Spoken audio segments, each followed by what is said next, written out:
There are moments in life that split time in half, before and after. For David Carter, that moment began on a bright Saturday afternoon when he stepped into a restaurant expecting celebration, not humiliation. The Carters had planned this day for weeks. Their daughter, Maya, had just graduated high school with top honors. Their son, Jordan, was bouncing with energy, excited to eat somewhere fancy for the first time. David wore his best navy blue suit, one his wife Alicia had gifted him on their anniversary. It made him feel proud, like a man who had built a good life through hard work and perseverance. The restaurant, Villaggio, was known across Chicago for its fine Italian cuisine. Soft piano music drifted from the bar, glasses sparkled under warm light. It was the kind of place people went to feel important. As they entered, the hostess smiled politely. "Welcome to Villaggio. Do you have a reservation?" "Carter, table for 4, David said, his tone calm and kind. The hostess scanned the list and nodded. "Right this way. Congratulations on your daughter's graduation." Maya blushed, proud and radiant. Alicia placed a gentle hand on her shoulder. "Thank you," she said warmly. "We've been looking forward to this." But as they followed the hostess through the restaurant, a waiter standing near the service counter noticed them, and something in his expression shifted. His name was Ryan, a man with sharp features and colder eyes. He looked at the Carters the way someone might look at an inconvenience. He smirked faintly, exchanged a glance with the manager, and received an almost invisible nod in return. David didn't notice. He was too busy admiring the restaurant's elegance, the chandeliers, the neatly dressed guests, the quiet sophistication of the room.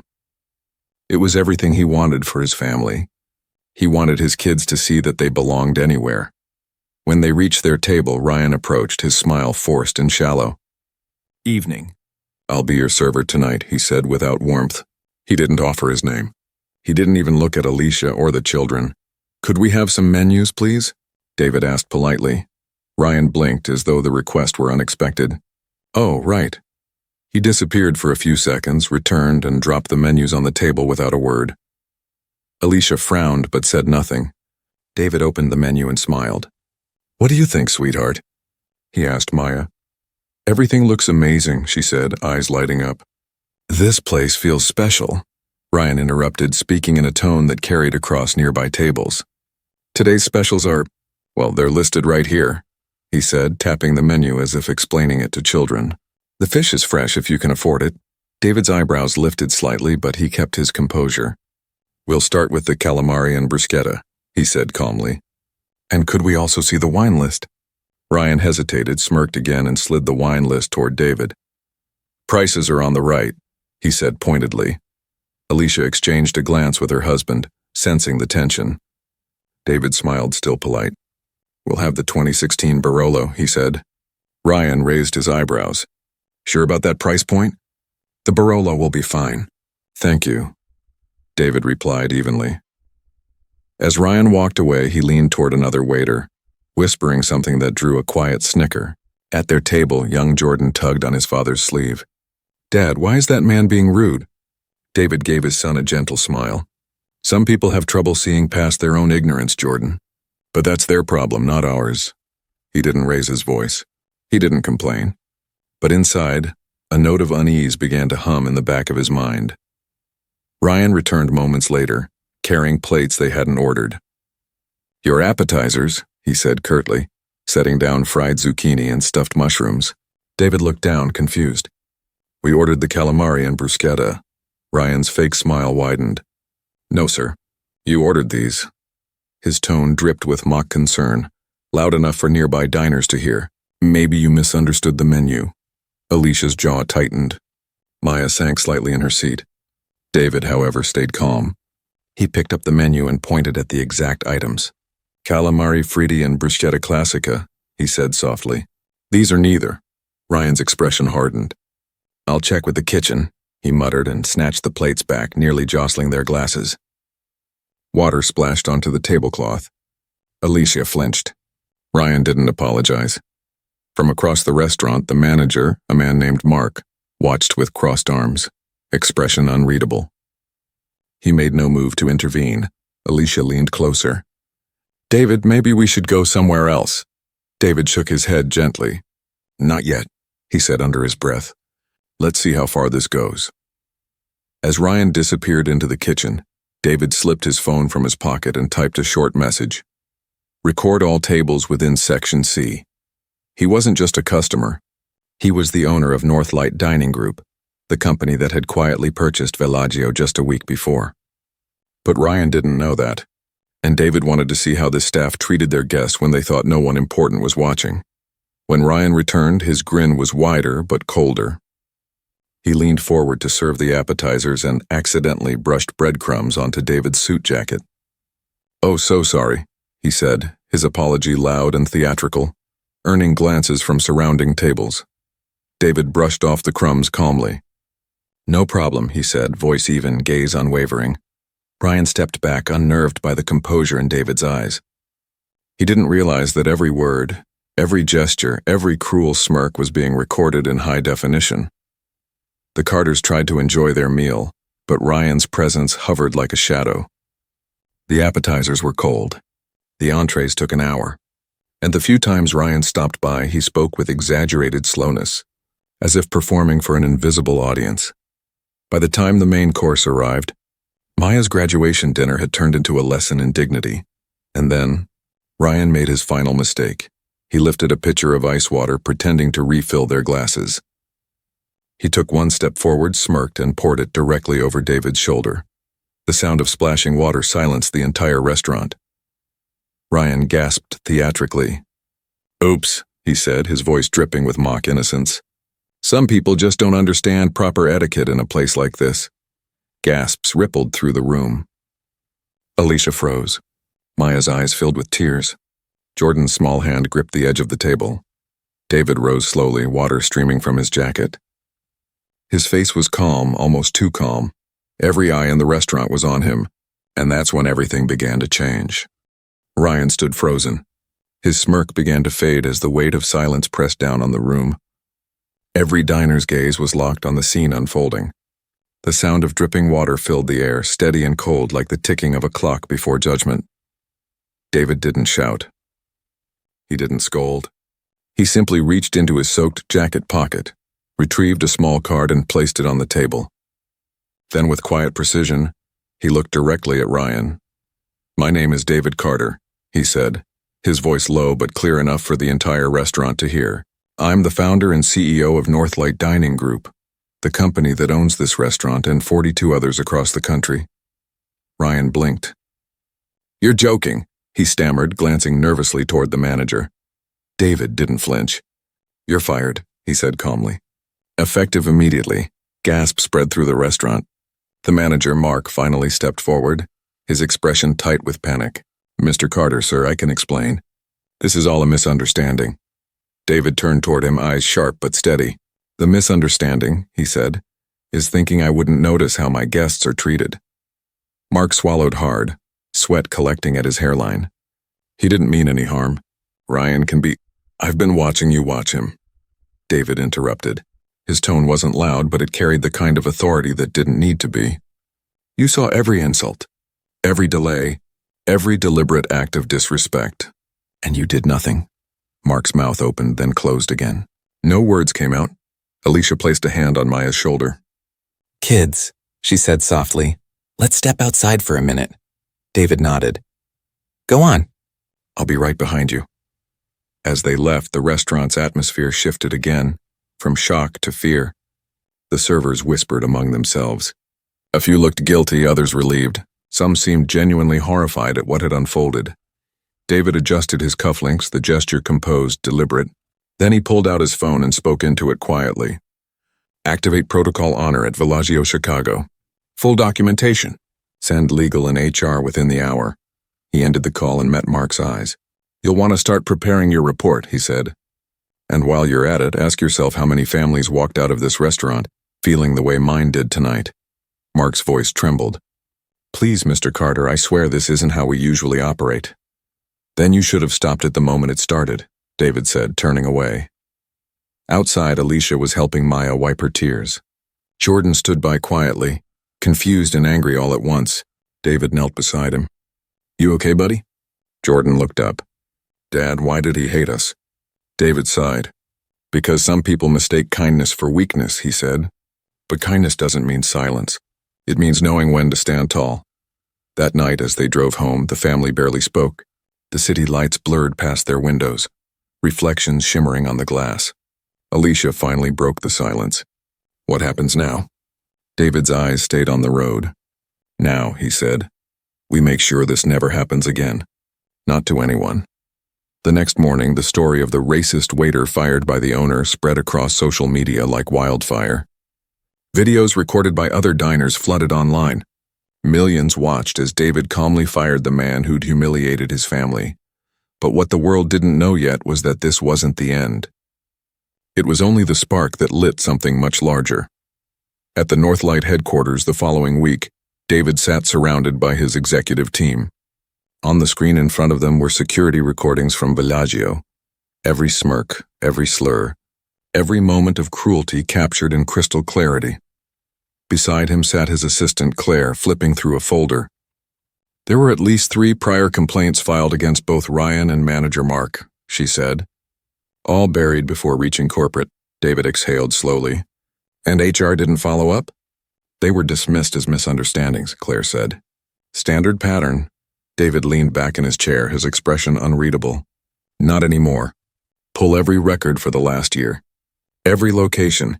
Every complaint involving discrimination. A murmur rippled across the table. That's thousands of reports, one executive said cautiously. Then start reading, David replied. If we don't clean this up ourselves, someone else will do it for us. Over the next few days, evidence began to pour in. Emails, testimonies, patterns that showed the problem wasn't isolated. It was systemic. Some managers ignored complaints. Some staff quietly enabled discrimination to keep customers happy. By the end of the week, David had a wall covered with printed reports, color-coded by category. Racial bias, gender bias, customer mistreatment, retaliation against whistleblowers. This is bigger than a single restaurant, Alicia said when she joined him in the office late one night. I know, David said quietly. It's the culture of the industry. Alicia looked at the mountain of papers. So what will you do? David's jaw set. We fix it completely. No more silence, no more excuses. If we burn bridges, so be it. I'd rather rebuild from ashes than keep standing on rot. He turned back to his computer and opened a document titled Protocol Dignity, a reform plan he'd been developing for months but never had reason to activate. Until now. As he began typing, his phone buzzed with a new message. Unknown number. Mr. Carter, my name is Tara. I was one of the servers at Bellagio that night. There's something you need to know about the manager and the regional director. It goes higher than you think. David stared at the message, feeling the stirrings of something deeper. This wasn't just about one waiter anymore. This was the beginning of an uncovering. And before it was over, the entire industry would feel the impact of that one pitcher of ice water. David met Tara at a small cafe on the corner of Wabash and Kinsey, far from the polished glass of corporate buildings and too far from Bellagio for anyone to overhear. She looked nervous, glancing over her shoulder before speaking. Her hands trembled slightly as she slid a small flash drive across the table. I've been collecting evidence for months, she said. Manager Mark and the regional director, Alan Royce, they've been covering for each other. Any complaint about discrimination gets rerouted straight to them. They decide what corporate sees and what disappears. David leaned forward, his voice low but firm. How many complaints are we talking about? Dozens, Tara said. Maybe more. They've coached servers on how to handle certain guests, code words, phrases. High attention tables meant white clientele. Low priority meant anyone they didn't think belonged there. David's jaw tightened. And the staff went along with this? Tara hesitated. Some did. Some didn't have a choice. A few tried to speak up, but those people lost shifts. Some were transferred, others just stopped showing up. I almost quit too. He nodded slowly, understanding more than she knew. You did the right thing bringing this forward. But what made you finally decide to? Tara's eyes lifted, steady now. Your daughter, she said. When I saw that video of what happened to her, I couldn't stay quiet anymore. For a moment, neither spoke. The air between them was heavy with something deeper than anger, conviction. Thank you, David said finally. You're not alone anymore. By the time he returned to headquarters, his team was already knee-deep in a growing storm. Claire met him at the door, tablet in hand. Sir, we've received over 100 new reports since the story broke. Most are from former employees. Any patterns? David asked. She nodded grimly. The same names keep surfacing. Mark Allen and 3 other regional managers. All of them worked together before the acquisition.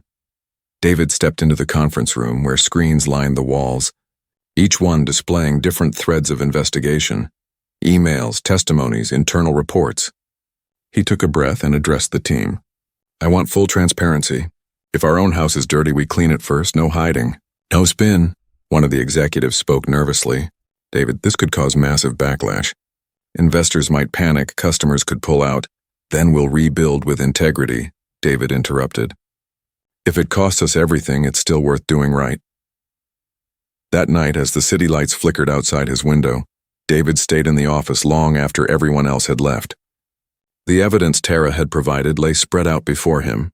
Emails between Mark and Allen joking about screening the clientele, security footage showing servers deliberately ignoring certain tables, even HR memos instructing managers to maintain brand image by selecting the right guests. Every new discovery was another crack in the foundation he thought was solid. Alicia arrived at the office just before midnight, carrying a thermos of coffee. She didn't say anything at first, just placed it beside him and looked at the mountain of evidence. You knew it was bad, she said softly, but not this bad. David rubbed his forehead. I thought I'd built something better. Turns out I just built a mirror of the same broken system I tried to change. You're changing it now, she said gently, and that's what matters. The next morning, David called an emergency meeting with the Northlight board.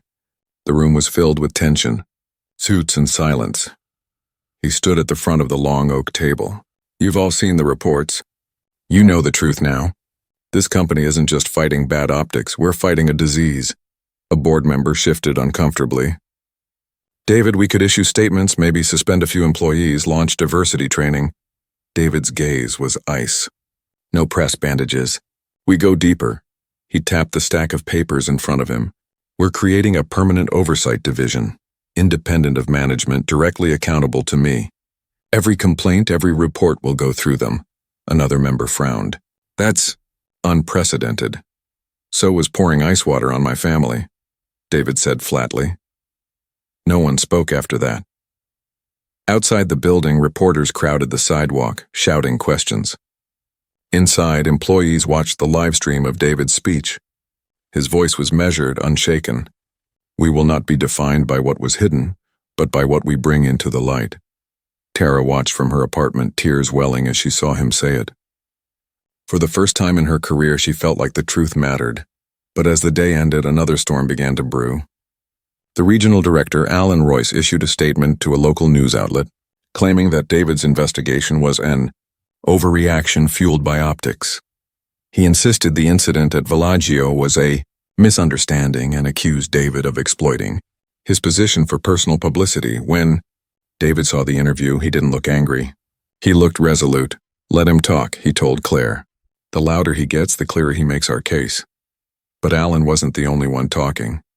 Within days, anonymous insiders began leaking documents, some true, some falsified, trying to discredit the investigation. Online debates ignited. Was David Carter a hero or just another executive playing politics? He ignored the noise and focused on the work. Each time someone tried to bury the truth, he dug deeper, and then came the whistleblowers, one after another, servers, chefs, and managers who had seen the same discrimination and been told to keep quiet. It was no longer a story about one man's dinner gone wrong. It was becoming a movement. Within a week, Northlight's headquarters felt less like a corporate office and more like the nerve center of a storm. Reporters camped outside. Legal teams from rival companies began circling, sensing opportunity. And yet inside those glass walls, David felt something he hadn't felt in weeks, a strange kind of calm that only comes when you stop running from the truth. Every screen in the conference room glowed with testimony clips. Former employees speaking plainly, sometimes trembling, but all telling the same story. Of humiliation, of bias disguised as policy, of voices ignored. Claire sat at the head of the monitoring desk, cataloging evidence faster than anyone could read it. 73 new reports today, she said quietly, all from people who worked under Alan Royce. It's not just one region, David, it's the whole Western Division. David rubbed his temples. And the customers? They're starting to speak too, she said, handing him a folder. Families, couples, business clients. They thought their bad experiences were isolated. They weren't. He scanned the letters. Each one felt heavier than the last. A mother who'd been seated near the kitchen while empty tables sat in the main room. A couple celebrating their anniversary ignored for 20 minutes while others were served champagne. People who had walked away in silence, carrying their hurt home because complaining never changed anything. David closed the folder and looked out at his team. We change it now. That same night, Alan Royce appeared on a national talk show. The host leaned forward, voice dripping with sympathy. So you're saying all of this has been exaggerated? Alan smiled, rehearsed and confident. I've worked in hospitality for 30 years. There's always someone looking for attention. Mr. Carter's heart might be in the right place, but this whole crusade is a publicity stunt. He's throwing hard-working people under the bus to make himself look righteous. David watched the interview from home. Alicia sat beside him, shaking her head. He's trying to turn it around on you.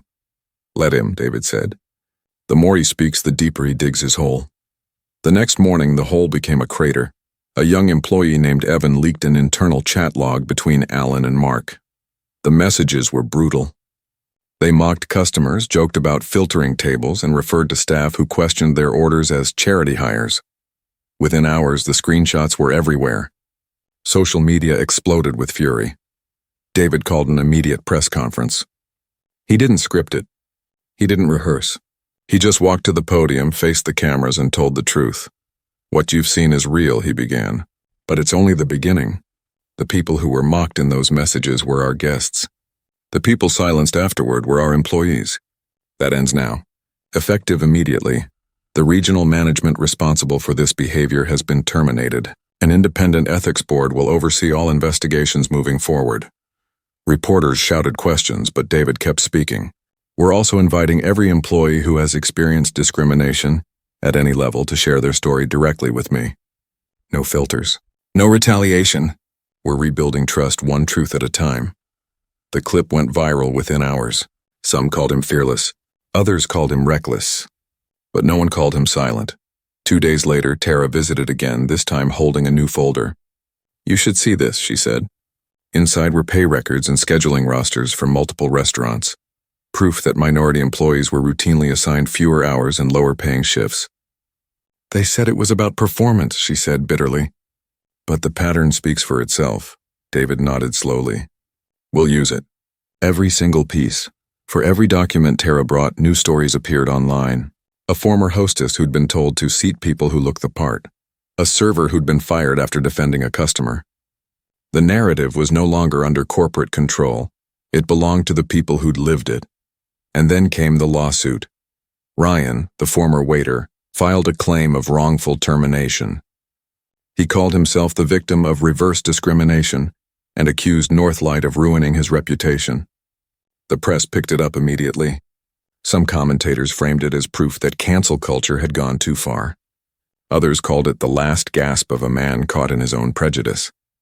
When David's legal team met to discuss the case, Sarah, his chief counsel, looked grim. We can crush this easily, but once it's filed, everything becomes public record. That means every document, every interview, every word will be open to scrutiny. Are you ready for that? David nodded without hesitation. Yes. If transparency is what it takes, then let's put everything on the record.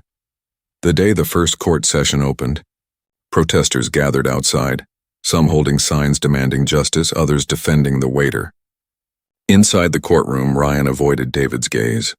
His lawyer painted him as a simple man whose life had been destroyed by one powerful executive's ego. Then Sarah stood and presented the evidence.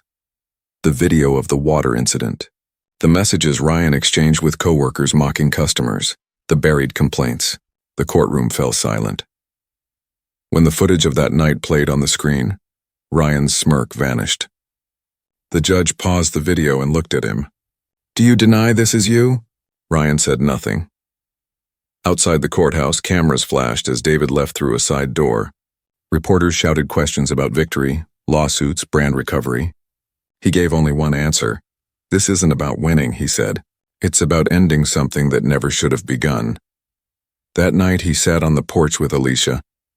The city skyline shimmered in the distance. She reached over and took his hand. "You know this is bigger than you now, right?" He nodded slowly. "Yeah," he said.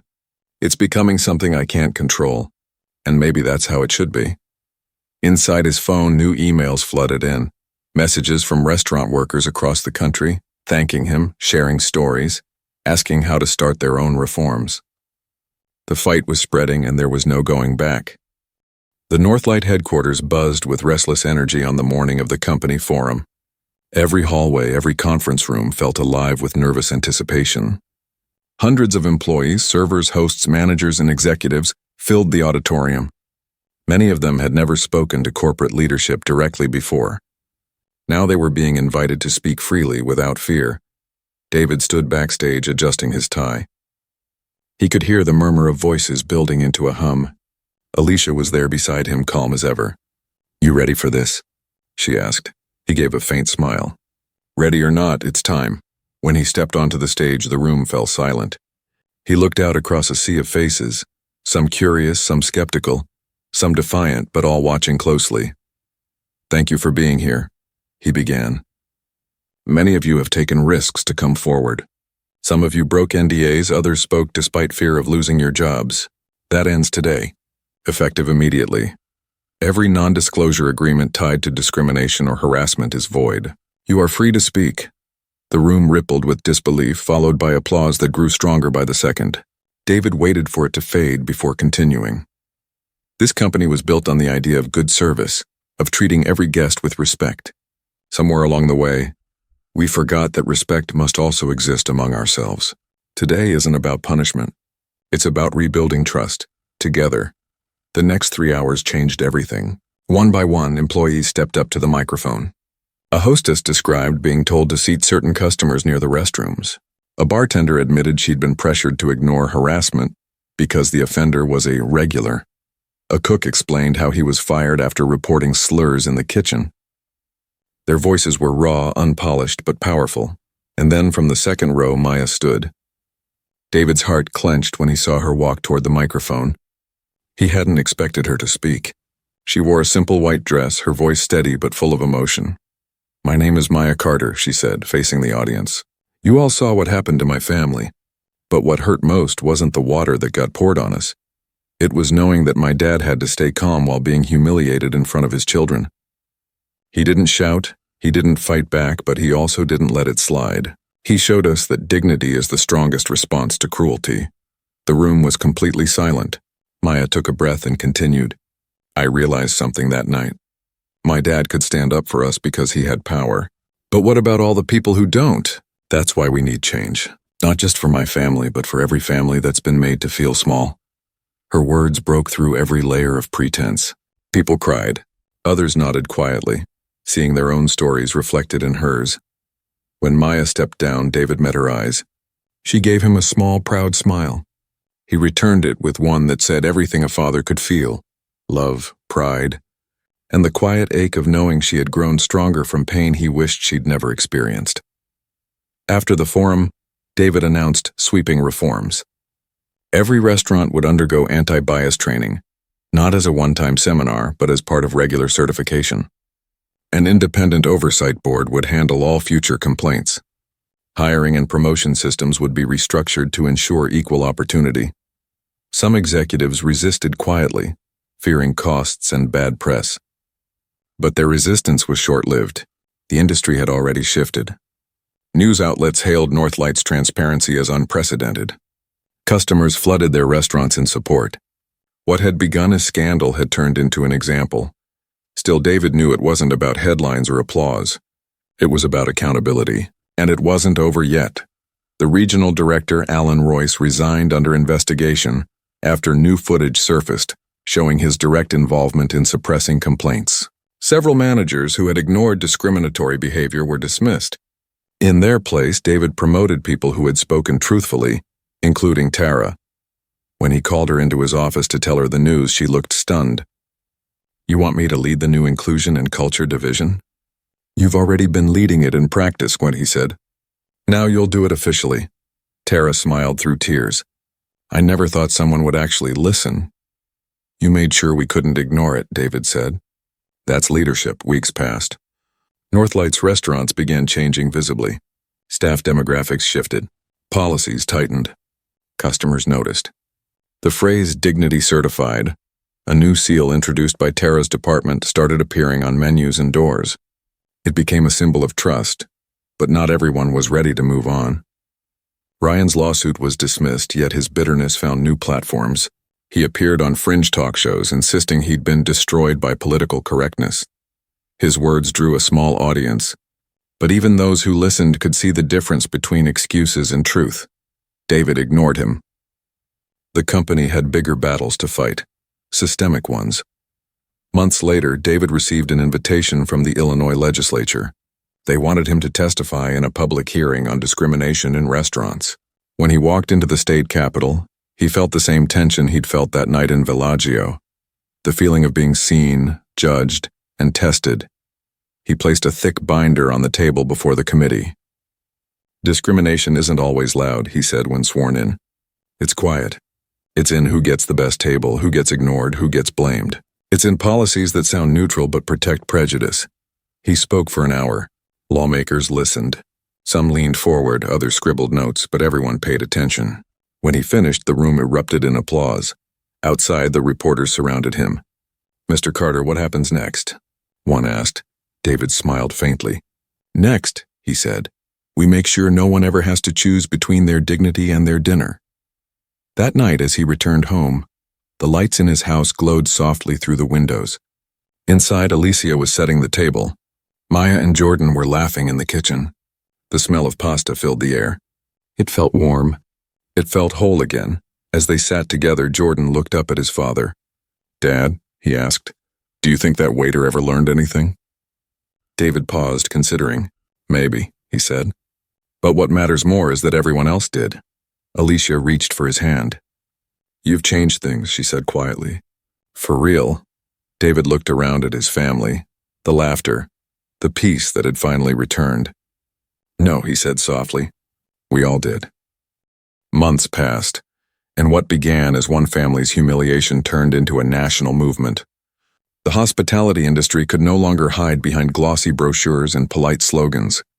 News outlets ran stories on the Carter effect, describing how one act of prejudice had forced an entire business culture to confront its reflection. Across the country, restaurants began implementing their own dignity programs. Some copied Northlight's model outright. Others adapted it. A new conversation was happening in kitchens, in staff meetings, and in boardrooms. For the first time, fairness was being treated not as a gesture but as a standard. David never sought the spotlight, but it followed him anyway. Awards, interviews, invitations to speak at universities all came in waves. He accepted only those that mattered, the ones where change could spread. He turned down vanity profiles. "If we start celebrating ourselves," he told Alicia one evening, "we'll forget why this started." At the same time, quiet victories were unfolding behind the scenes. Employee turnover dropped. Customers began to notice the difference. Review sites filled with comments not about fancy dishes but about warmth and respect. Northlight's profits rose higher than ever. But that was never the goal. It was the evidence of trust rebuilt. And then one afternoon a letter arrived at David's office. The handwriting was familiar. He opened it slowly. "Dear Mr. Carter," it began, "I wanted to thank you for giving me a chance to change." It was from Thomas, the former manager who had once stood by as Ryan humiliated the Carters. "I've completed the restorative program. I'm not writing to clear my name, I'm writing to tell you it worked. I now train restaurant managers on equality and ethics. Every day I meet people who remind me of the person I never want to be again." David sat back in silence after reading it. For the first time in a long while, his eyes burned with emotion he didn't try to hide. When he showed Alicia, she smiled softly. "Maybe redemption isn't rare," she said. "Maybe it just needs room to grow." He nodded, and the courage to face the damage. Weeks later, the family returned to the restaurant where it had all begun. Villaggio, now restored in every sense of the word. The walls were freshly painted, the staff diverse, the atmosphere warm. They were greeted by a hostess named Ava, who didn't recognize them at first. "Welcome to Villaggio," she said brightly. "Do you have a reservation?" "Yes," David said. "Carter, table for 4. As they were seated, Ava returned moments later with a small card. "On behalf of the team, congratulations again on your daughter's graduation," she said kindly. "We're honored to have you back." The note was simple, handwritten, but it carried the weight of everything that had changed. Maya smiled. "This feels different," she whispered. David looked around. Every table reflected fairness. The staff moved with care, not performance. There was laughter, respect, and something deeper, peace. Halfway through dinner, Ava approached again, this time hesitating. "I just realized who you are," she said softly. "Your family's story is why I wanted to work here. It made me believe this place could be something good." David smiled. "It already is." As dessert arrived, Maya leaned across the table. "You think people will forget what happened here one day?" "Maybe," David said. "But forgetting isn't the goal. The goal is making sure it never needs to happen again." The next year, at the National Hospitality Conference, David stood before a crowd of industry leaders.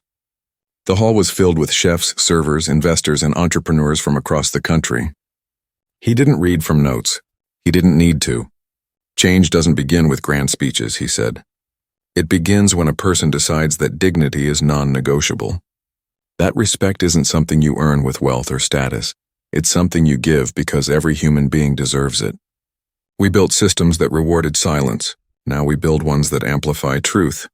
He paused, letting the words settle. "When a waiter poured water on my family, I thought it was the worst moment of my life. It wasn't. It was the moment that showed me how much power we have when we refuse to answer hate with hate. The real victory wasn't firing someone. It was transforming something. The culture, the company, and hopefully the world we leave to our children." When he finished, the audience rose in quiet respect. Not for the speech, but for what it represented. A path forward that was neither bitter nor naive, but deeply human. That night, back home, David sat with Alicia on the porch again. The city lights shimmered beyond the garden. Jordan was inside doing homework. Maya was packing for college. The world felt vast and possible. Alicia leaned against his shoulder. "You've done what you set out to do," she said. He looked up at the sky, where a plane blinked faintly in the distance. "Not done," he said. "Just started something that'll outlive me." She smiled. "Then that's the best kind of ending." He reached for her hand, feeling the calm he'd earned after the storm. The laughter from the house carried through the open door, warm and alive. The night was quiet, but it wasn't empty. It was full of everything that mattered: family, purpose, and the proof that even the deepest injustice can become the seed of transformation if someone refuses to let it end in silence. And in that quiet, under the soft hum of the city, David Carter knew that dignity had finally found its rightful place, not just in his restaurants, but in the world beyond their doors.